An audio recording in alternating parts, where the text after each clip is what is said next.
Okay, so hello everyone. Good afternoon.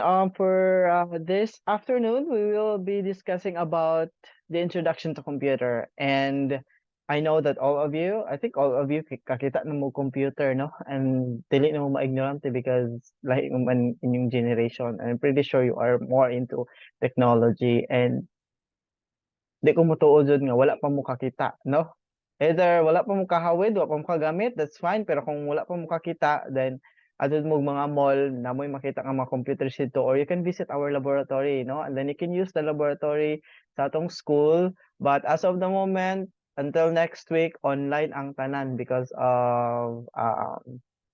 para ma-prevent po nato tong I think daghan gyud panghilantan but I hope na dili na siya mas mo grabe kay para you can visit, no? Just always wear your face mask.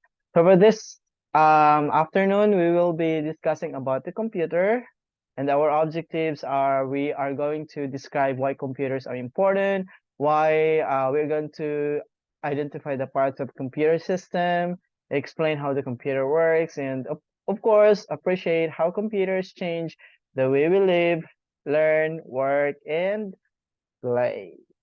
Ano lang, pretty basic. So, why are computers important? Of course, computers are important for a wide reasons, and their significance continues to grow in our increasingly digital and interconnected world, no? And here are some key reasons why they are important. Of course, we have information processing.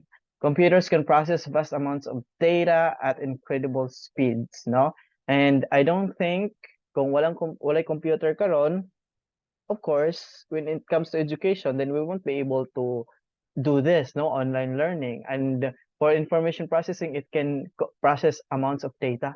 So if ever na kay business and you don't have a computer for your business, then I don't think, no, pag generate nimo mga reports, mga inventories nimo, it will be hard because you don't have the computer. And when it comes to education, it can transform education by providing access to wealth of information and educational resources online. So I'm pretty sure everything now is online. No murag when it comes to education, pag mag-access kag information, you do your assignments, etc., your quizzes, your activities, it involves computers. So I can't imagine if we don't have computer, I think we are stick in the books. Yet books are still important, pero mas nice pod if there are some advances when it terms to technology. And of course, in communication, we will be able to communicate, no? Computers enable global communication through the internet, email, social media, and other digital platforms. So right now we can do online, no? We can chat online, and then we can do our communication online, and it becomes easy for us. Okay, Ari, noted. And then, well, in terms of education, it becomes easier for us. And business and commerce also, computers are the backbone of the modern business operations. So a lot of businesses today, it's really stick into computers. Any industry, no? Bank, mga malls, or unsa pa nadala, entertainment, everything involves computer. So it's important. And of course, automation. Computers can perform repetitive tasks with precision and consistency. So that's why you really need to be into technology because everything is evolving. No? Everything is getting automated. So I think kung ka-Facebook mo, nakita to ninyo ang sa GMA, no? Nag-produce na silang AI nga reporter. So can you imagine na possible di ay na atong trabaho is mapulihan tag mga computer generated na mga AI platforms or etc. anything, no, with computer. So that's why you yourself you really need to advance your skills when it comes to computers para dili tama ano dili tama ulahi. Okay, give me a minute because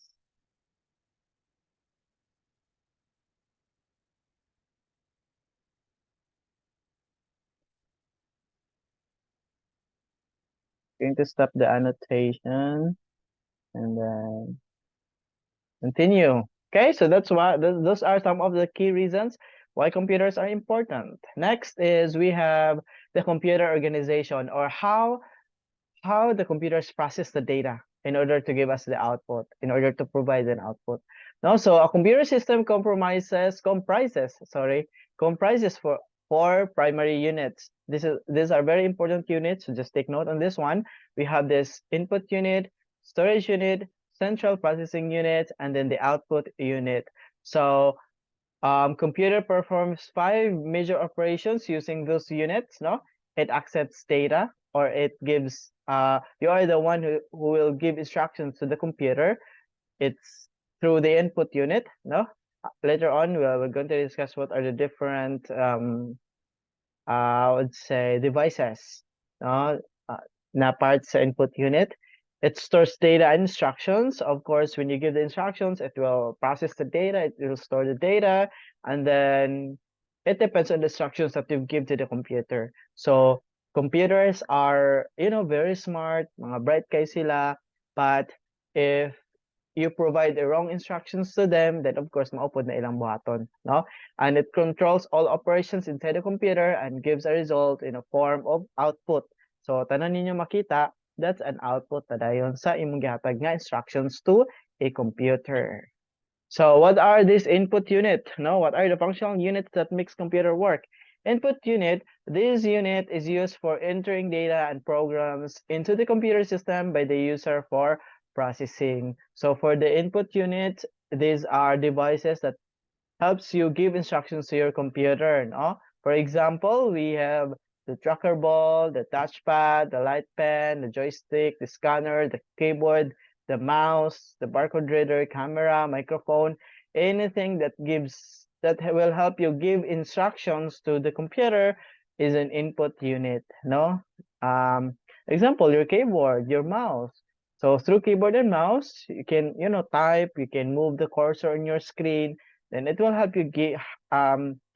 help you manipulate your computer through these input devices. And after that one, after na naka-input unit and you give the instructions through this input unit, it will be processed, no? It will be processed. This unit is used for storing data and instructions before and after processing dito sa iyang storage, no? So from input ato siya sa storage, the storage will process the information, or the instructions will be stored, and then it will then provide an output, no? So the output unit is used for storing the result as an output produced by the computer after processing. So in processing, the task of performing operations like arithmetic and logical operations is called the processing, no?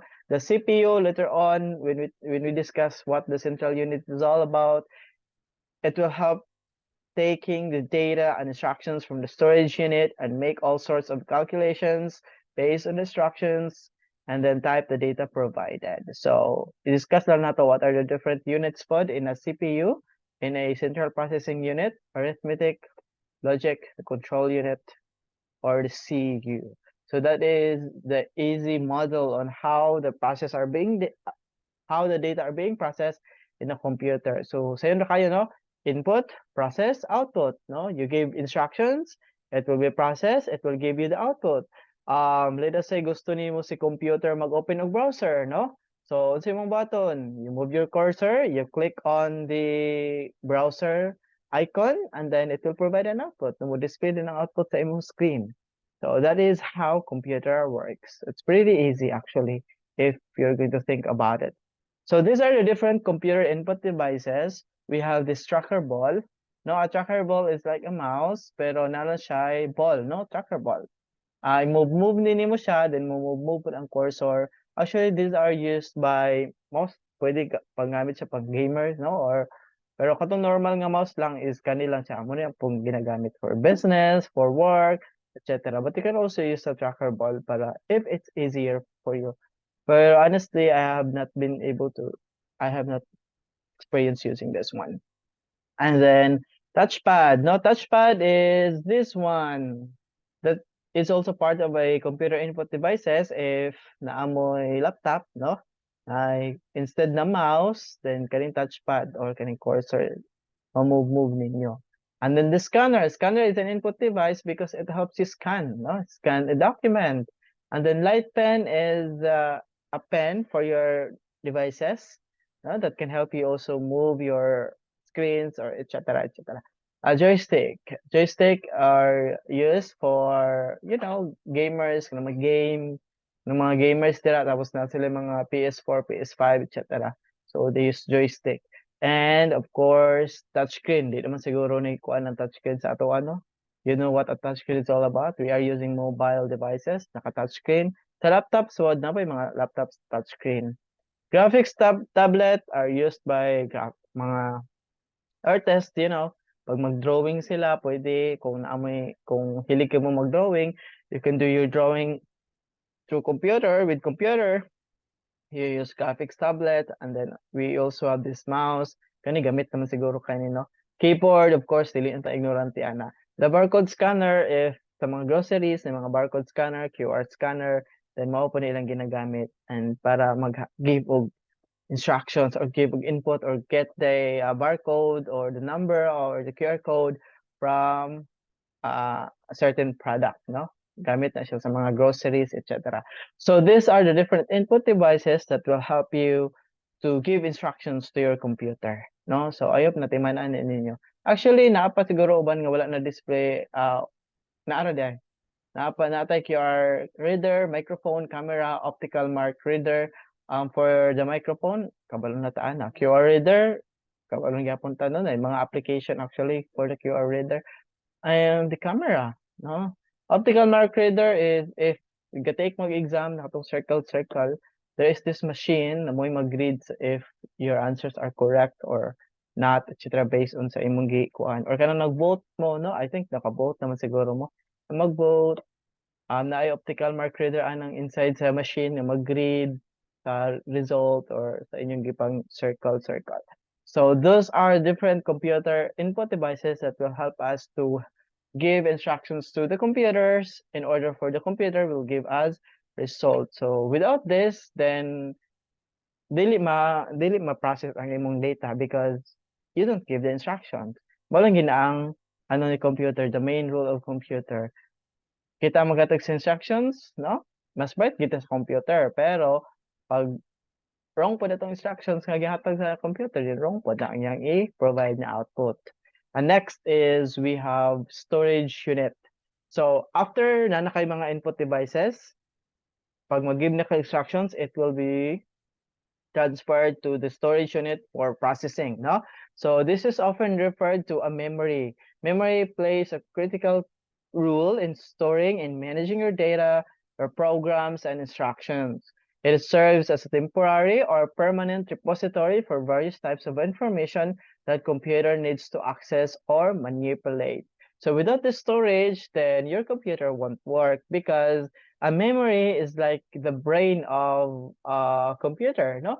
Kung walay storage, then I don't think na ma-store ang imong data, ma-process ang imong data. So these are the different storage on a computer. 1 minute.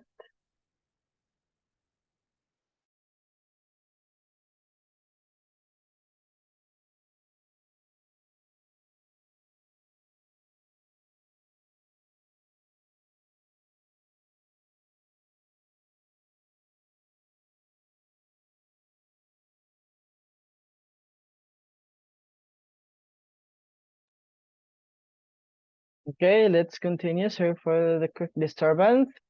So we are now going to discuss what are the primary memories, secondary memories, and I think that's it. The primary and the secondary memories of a computer.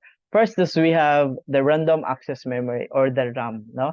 RAM is a memory, a primary memory of a computer, meaning it is a volatile memory or volatile memory, meaning it temporarily stores data that the CPU is actively using or processing, no?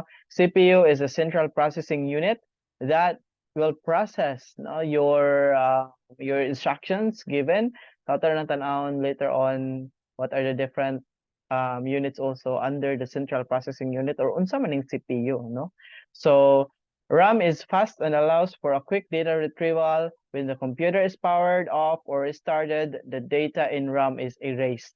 So meaning, if mag-give ka instructions, mo adto na siya dito sa imong storage, and then si RAM once i-shutdown nimo imong computer, dili ma-store ang imong data, no, mawala siya once your computer is restarted. So I think kung magpalit mo mga computers, even cellphones or tablets, etc., namoy mabantayan nga RAM, no, or gig, pila ka RAM. So meaning ana random access memory, that means nga once i-off nimo imong machine, imong device, mawala ra to ang mga data niya. So kasagara na ay makuanan siguro ninyo, no, magpalit mong device na ay 4 gig RAM, na ay 8 gig RAM, na ay 16 gig RAM.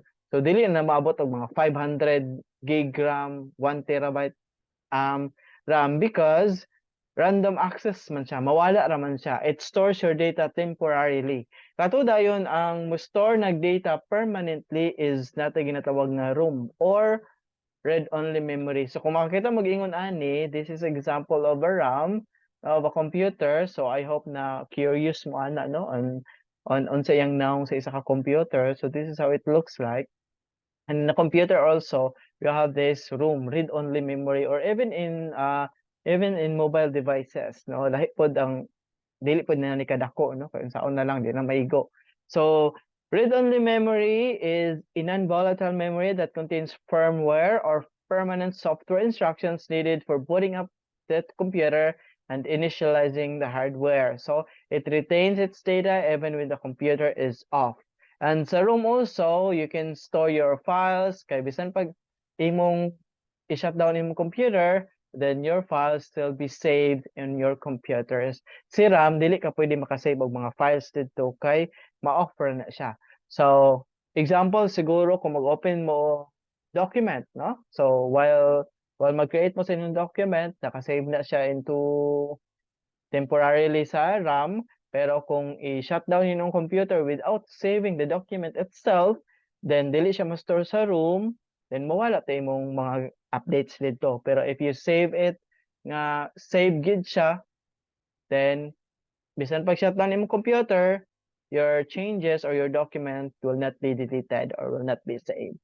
So ingon ana lang mo lang na siya ang two primary memories nga ginagamit sa computer. So again, ayun ninyo kalimti ha. RAM is, it will store the instructions temporarily, and then the room, permanent. Bisan pag naka-shutdown ang computer, dili gyapon mawala ang imong instructions, dili mawala imong files, dili mawala imong data. So I hope na nasabdanan ninyo. And then we also have with those primary devices, dapat tayo mga secondary devices. Now, the secondary devices will help us to store our data kung asa na to siya. Dapat i-store. Kay, lain man po kung mo rely na to atong duha ka memories, wala tayo secondary devices, then unsaon na to pag-save atong mga data, asa na to dapat siya pang save. So I hope that you are familiar with hard disk, no, or hard disk drive, HDD. HDD are traditional storage devices that use spinning disk to store data magnetically. So if bungkago na inyong computer diya guys, kung HDD ang gamit niya, na may makita ngayon ani yang naungno, actually dako ni siya. Di siya grabe ka dako, sakto-sakto lang, more siya dako gamay sa power bank o mga hard disk. I don't know kung nakakita na mo hard disk, no, pero inanaan yang no nana siya spinning disk sa sulod. So medyo bugat na siya. It can store data depende kung pila ka gig pod na ang imong hard drive, either 500 gig, 1 terabyte, may na. So dagko na pod siya. Kay pangit man pod kung imong computer na kay hard disk, and then kuan dayon gamay ra din kayo, buta na to 300 gig lang na. So pero kasagara karon pinakadako 1 tera, 500 gig, 500 gig. Kay para daghan kag ma-store, no, daghan kag ma-store mga files, imong mga movies. HDD hard disk drive are actually ano na ni siya, medyo mga old nga mga model ni sa computer, because right now natay ginatawag nga solid state drive, no, SSD. These are drives nga newer storage devices that use flash memory chips to store data. So si hard disk ang yung gigamit is katong spinning disk. si solid state or SSD para I hope nga kung sana madunggan ang inyong nga term SSD nganong kailangan akong laptop naka-SSD ngano akong computer naka-SSD. Solid state drive are a newer na ni siya that use flash memory chips to store your data. Now, they are faster and more reliable than HDDs due to the absence of moving parts, no? So SSDs are commonly used as primary storage for faster data access. Paspas na ang iyang pag-access sa data, whereas kung HDD medyo muning mga old model sa una, that's why kung wala naka wala naka SSD ang imong mga laptop sa imong computer, medyo kuan gina siya medyo lag, no? Imong computer kay lag. Lang anong lag kay akong computer? Maybe because akong RAM kay gamay ra, naka-hard disk pa jud ko, tapos garan pa gid ko Windows 11, Windows 10. So right now, ang masyada gyud para paspas imong computers must use SSD. So nagdepende na no? Na 512 SSD, na 128 SSD, na 500 SSD. Of course, mas higher ang yang storage, then mas nice ang imong computer, no? Na 1 terabyte SSD. So mas nice karong inyong gamiton is naka SSD na. If wala naka SSD, you upgrade to SSD, no? From HDD to SSD, you can do that if na may mga computers, no? In system unit, pwede rin ilisan from HDD to SSD. Depending also on pilang kaya sa imong RAM, no? Kung dako ang RAM, then pwede na po dayon na. Depende na sa imong budget. Kay, of course, the higher the storage, mas mahal po siya, no? So, basta kay mas nice if naka-solid state na because unlike sa hard disk, ano pa siya, spinning disk, kani siya is memory chips to store data. So, mas faster na ang pag-access sa mga data, then mas faster pa sa imong computer, no? And then we also have this one, storage, external storage devices. We have USB drives, external hard drives, and network attached storage or NAS devices, and they are provide portable and expandable storage options for for backing up data or transferring files between computers. So this one is not a USB, no, this is a flash drive. This one is external hard drives, no, external. Alam mo basta-basta palit og external, no, kay labi na dili bitaw legit kay daghan kayo gapamalig ang mga external nga 1 terabyte for only 200 pesos. 1 terabyte for only 150 pesos. So, murag too good to be true na po ang yung price. Kung 1 terabyte siya, then murag makapalit kag 1 tera for just 100, for just 200, for just 300. So, make sure lang nga legit din na siya nga 1 terabyte. Kaya basta papalitin nyo, nag-store lagi kag mga files, then nakurap na din ang imong hard disk, hard drive. So, sayang ang imong kwarta. No? Very important na namoy knowledge when you buy this one because kailangan legit ang inyong napalitan. And this one is a NAS device for network attached storage. Later on, when you discuss about networking, makita ninyo mga different devices po. And then optical drives, I think all of us, no, kita na tag mga optical drives, DVD drives, Blu-ray drives. It will help us to read and write data to optical disk. Kani siya, no, mga DVDs, mga CDs. And they are commonly used for software installation and media playback. Kung magpalit mo laptop, may mga pataban nga mga DVD drive sa mga kani siya, no, mga CD, mga basta inana ang lingin siya, no, kita mo siguro mo ani. And then used for installation na siya for software or pwede na imo butangan pod sa imong data, no, pwede ka mag-burn sa una kay mag-burn tag mga music butang na to sa tong CD or DVD, no, or kung magpalit mo mga albums sa mga ingon ani, so gina-store nila ang mga music dara inana. Pero in a computer, pwede pod nga store nimo diri ang imo ang software installation. So kung magpalit ka bagong computer, actually naa sila pataban nga nani, naa dito ang software, pwede nimo siya install if ever something happens to your computer. Or right now, pwede ra gani nga wala ni, no? Pwede ka magpalit sa imong computer tapos imong USB himuon lang dayon imong bootable para maka-install ka og software nimo. So, ayun ana. And then cache memory. The cache memory is small but very high-speed storage unit that sits between the CPU and the RAM. So kung gubon na ninyo dara inyong computer, kung may mga system unit inyo na tanaw ng sulod, kani siya muna siya ang naong, no. This is a cache memory. This is small but very high speed. No, abay siya sa CPU ug sa RAM because it stores frequently accessed data and instructions to reduce the time it takes for the CPU to retrieve information from the RAM. Kaya ang imong instructions man god store siya sa RAM, no? So CPU din ang mag-process. Your central processing unit, the brain of the computer, no? Siya magkuha adtuon niya ang data nga gi-save dito sa RAM, no? Or sa ROM asa ba na siya na kuan nabutang. And then si cache memory that will help you, no? That will help the instructions to be accessed para mas fast siya. So it stores frequently accessed data instructions to reduce the time it takes for the CPU to retrieve information from your RAM, improving overall system performance. So, para naka-cache na siya daan, no? So, kung gagamit mo mga browsers, naaman na siya usahay ang ato ang mga gipang open na mga sa history or naka-cache na siya, no? Para paspas ang ato pag-retrieve sa atong data. So masyado kung nabutang na siya daan dito, no? Nakakasya siya dito. So dili siya pwede nga mabutang lang sa ROM tanan, dili pwede mabutang lang sa RAM tanan because again ang RAM is once ma-shutdown imong computer, wala ta imong mga instructions, mga data dito. Ang ROM is ma-store siya permanently and then tabangan pod siya ni cache memory nga naka-cache na ang other pod para pag process pod sa data nimo, mas dali siya. Okay, so ingon ana ang inyong naong kung gumuon na ninyo inyong mga machines dara.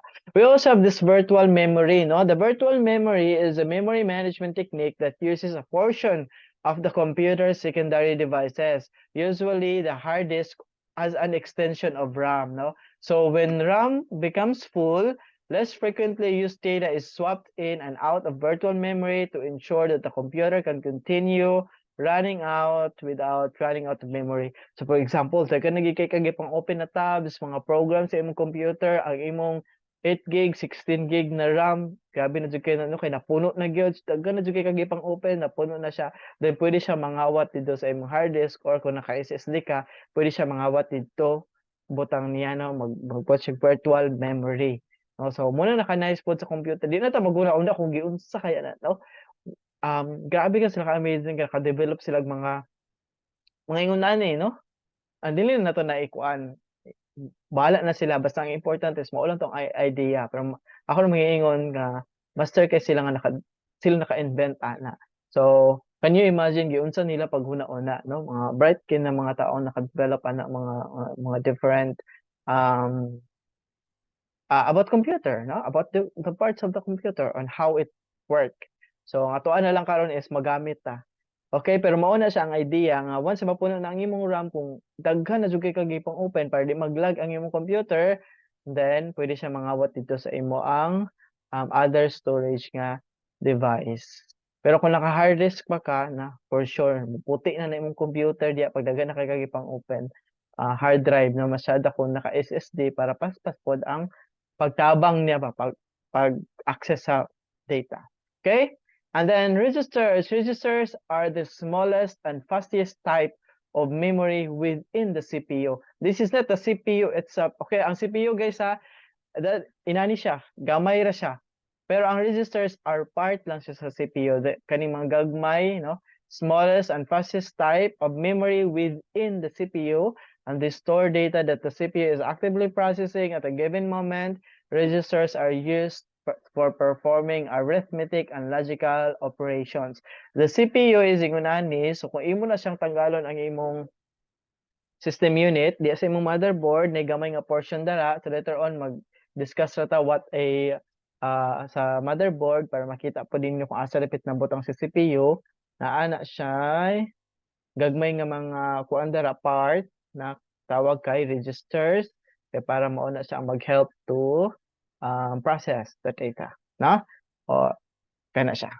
So, yeah, let's continue, no? The storage measurement. The basic unit used in computer data storage is called a bit. Again, the basic unit is called bit, binary digit, no? Computers uses these bits which are composed of ones and zeros. So the computers, again, it uses a unit called bit 10. Doon na siya, bit 10 to do things and talk to other computers. So The computers can only understand 1010100001, duwa lang ka numbers, no? And all your files, for instance, are kept in the computer as a binary files and translated into words and pictures by the software, which is also 10, no? So kung mag-give ka instruction sa computer, yan na siyang mag-give na siya, pag-type pa lang nimo, ma-convert na siya into 101010, depende na siya. And then behind anang pag-process sa data, 1010 by bit na siya. Tapos pag-check nimo sa output, nag-type kag A, ang ni display sa screen is letter A. Pero behind it was converted from bit to 10101010. So kana siya ang tanan. So these two number system, later on mag-discuss pa ta what are the different number systems. 10 binary system, decimal, hexadecimal, etc. Para namoy idea on how your data are being processed, nganong paka-output ang computer, ingon ani, blah blah blah, etc. So the decimal number system, in contrast, has 10 unique digits, 0 through 9. So these are the different units. We have kilobyte, megabyte, gigabyte, terabyte. Di naman siguro ni kuwan sa inyo, no? I'm pretty sure kailan na tag mga different storage, no? Gig. So kilobyte meaning 10, 24 bytes. 1 or 0, 10, 24 bytes siya. And then, so the plural of bit, 1 bit, and then pagdagan na, then 10, 24 bytes. Megabyte, 10, 24 kilobytes. Gigabyte, 10, 24 megabytes, no? So can you imagine if na kay storage na 500 gig, 1 terabyte. So 1 terabyte is 10, 24 gigabytes. So una-una na nimo, no, na kung 1 gig, 2 gig, 3 gig, 4 gig, 8 gig, 1 gig is 10, 24 megabytes, and multiply na nimo siya, no, kung pila ka bytes. And then the speed,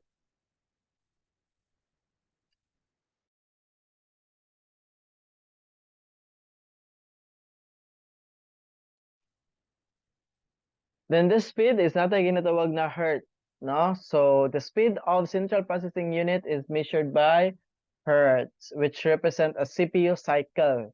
So the speed of the CPU is known as the computer speed. 1 hertz, 1 cycle per second. 1 million cycle is 1 million cycle per second, 1,000 hertz. And then 1 billion cycles. So can you imagine? Dili na nato na siya kuan, kamo na mag-imagine dira. 1 billion cycle per second or 1,000 megahertz. So kana siya. Muna siya ang how the central processing unit process. Muna yung speed, no? For the CPU, natay hertz. Muna yung unit. And for the other storage, kana siya 1 gig, 1 terabyte, MB, KB, MB, KB, GB, TB, okay, etc. Next topic. Okay. So again, human na ta sa input devices. After the input, maghatag ka instructions, it will transferred into the storage and then mag-process sa data. I think wala pa nato na-discuss si CPU, which is in the next slide. And then atin tayong mga output devices.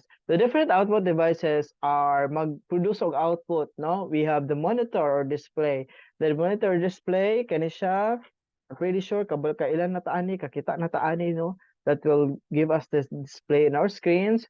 We also have printers, no? The printers will give us the output once nga once mag-print no? The speakers for our audios, the headphones, the projector for presentation, for movie, plotter is mga dagko na siya nga printing machine, no? Mag-print. And then braille display is for I think deaf or for deaf manata ni or blind, no, na para mag-help sila para mag-translate og but wala pa ko kakitaan pero I think based on research, these are used by deaf, bata, or blind. Basta kana siya braille display. Haptic feedback devices used ingon ana siya naong wala ni labot dara for mga virtual gaming, etc. LED indicator lights sa mga laptops, computers, na mga gasiga-siga dara. And then Digital signage, kita naman siguro tag digital signage, no? Napod sa mga fast food or anywhere na sila. Okay, so in a computer system, we have this different components, the hardware and then the software, which later on ato ang i-discuss, no? Kung dili kayo sa atong time, then ang software is next na. Ang hardware, humanon lang nato, no? So we already have the hardware components in terms of the memory. We have the RAM, the ROM, the CPU, storage devices, katuganina, the primary, the secondary, input devices, katugyapan akong gipang-mention, the mouse, keyboard, the output devices, the printer, etc. Next is we have this motherboard. So we'll continue. The motherboard is the main circuit. So that connects and houses all initial components. Siya ang diyan imo ipangbutang imong CPU, imong RAM, other storage devices ipang-connect nimo tanan dala, no? And various connectors and expansion. So that is what your motherboard looks like, but mag-differ na siya kung kinsa ang nag-manufacture. Naatsada kayo nga pagkapurma, depende na siya, no? Kung giunsa siya pagpurma, basta kay naa dira ang imong CPU kani siya. Mun imong CPU dire, imong RAM diri mga video card nimo pambutang kani mga butanganan niya. So katong yung mga naong ganin na i-review lang ni ninyo basta kay pang-attach na siya dira paasa ang RAM mabalaan man pud nimo kay ang iyang size mo fit gid siya, no? Kung asa dapit siya mabutang. Imong kung na kay mga video card, imong mga ports na dira sa kilid, ingon ana. So kung namoy mga computer, pwede mo siya tan-aw, no? Kung asa dapit ang motherboard, asa dapit yung gipangsaksa.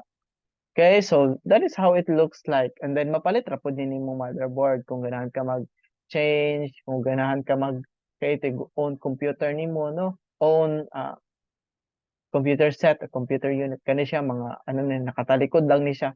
Mga ports na ni siya, mga ports. Okay, next is your power supply, do. The PSU, it's important na naani sa imong isa ka computer set because it supplies electrical power.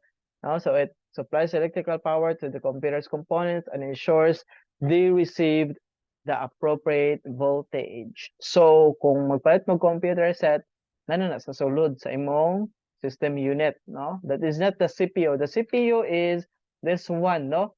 Dili na siya katong dako. So I hope na you correct yourself, no? Kung ato mo computer shop or in your computer itself na please turn on the CPU, blah blah blah.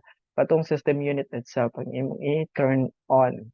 So ana PSU power supply. Power supply, it supplies the power. We also have this GPU or graphics processing unit or graphics card, no? This is responsible for rendering graphics and images. Siguro if later on kung ganahan na mo kanang sa tawagan ni mag-install mo mga dagko ng mga softwares for video editing, for gaming, or video playback and graphical applications, then mas nice kung inyong computer has the GPU in order para faster ang pag-process sa imong data. So important nga na yung mga graphics card. Though mas mahal ang imong computer set kung na yung mga graphics card because it can handle katong mga bugat kay nga mga games, mga videos, graphical applications kung na kay trabaho, mo-create kag mga AI. So na yung mga pangbuhaton dara kan mga bugat bito jud kayo ang mga softwares, then mas less kung na graphics card. Pero kung medyo less ang budget, kanya ang imo pong trabaho, ang imong work sa imong computer kay normal lang, no? Mga browsers lang, mga documents, mga easy lang, then you don't need a graphics card. Graphics card is used lang para dili kay bugat, dili maglag imong computer pag bugat kay nga mga applications ang imo ang install or imong gamiton. The next is the expansion card. Now the expansion cards can be added to motherboard to enhance functionality. Pwede ka mag-add og sound card, network interface cards for your network para makakonect ka sa internet, and then graphics card, no? Graphics card is also the expansion card. Kay pwede naman nga wala pod ang imong graphics card or ganahan ka mag-add og sound card, then pwede ra gyapon na siya for your sound, for your music. And I see this one Kani siya, nani siya likod sa inyong system unit. Then, that is a network interface card. Connect mo network diya para makakonect ka sa internet sa LAN, no? Pwede pod katong mga, kung available ang Wi-Fi, lahat na po na siya because sa driver, it's a software. Then, para makakonect ka sa wireless nga connection. This one is for wired connection. Next is we have this optical drives such as DVD or Blu-ray disc drives, read and write data from optical devices. So I think kung makakita ang system unit na ay part di ang na ay DVD or Blu-ray drives, pwede nyo isaksak dito para maka-board mo, maka-play mo music, maka-play mo video, etc. etc. Depende sa inyo, no? And then, si card, na siya sa likod. Again, saksak niyo yung LAN diya. Later on, mag-discuss magyapon networking. So, para maka-connect mo sa namoy connection, then pwede mo wired or kung naamoy, siya, pwede wired para maka-connect mo. Tapos, siguro kung nasa inyong mga balay, kung naamoy Wi-Fi or nagpataod mo, kung sabi na, PLDT, mga Converge, mga inana, makikita mo na ay network interface card diya, no? Para saksakan sa inyong LAN, and then kung wala, then Wi-Fi. Next is the ports and connectors. So I think kita naman tag USB, no? USB, yung nani ang naong. And then this one is for your LAN. These are for your audios, no? For your mic, for your tawag speaker. So I hope na di na mo ma-ignorante anak kung makikita mo anak likod sa inyong system unit. No, so USB ports, audio jack, HDMI ports, Ethernet port, HDMI for your, pwede kung nag-dual screen ka, pwede naka-HDMI. Kung mag-connect ang projector, pwede naka-HDMI, Ethernet for your internet, no? This one. And then system unit. System unit is kana siya mismo, no? Kana inyong gaignon og CPU. That is a system unit. The CPU is part of the motherboard. Naadya tanan, no? It is a case, often referred as the system unit or chassis, that includes all the computer parts, all the hardware components of a computer. No, it provides physical protection, cooling, and structure to hold everything together. So that is the system unit. Okay, so those are the different hardware components. We are going to discuss the software components on the next video, the next meeting. Also, let me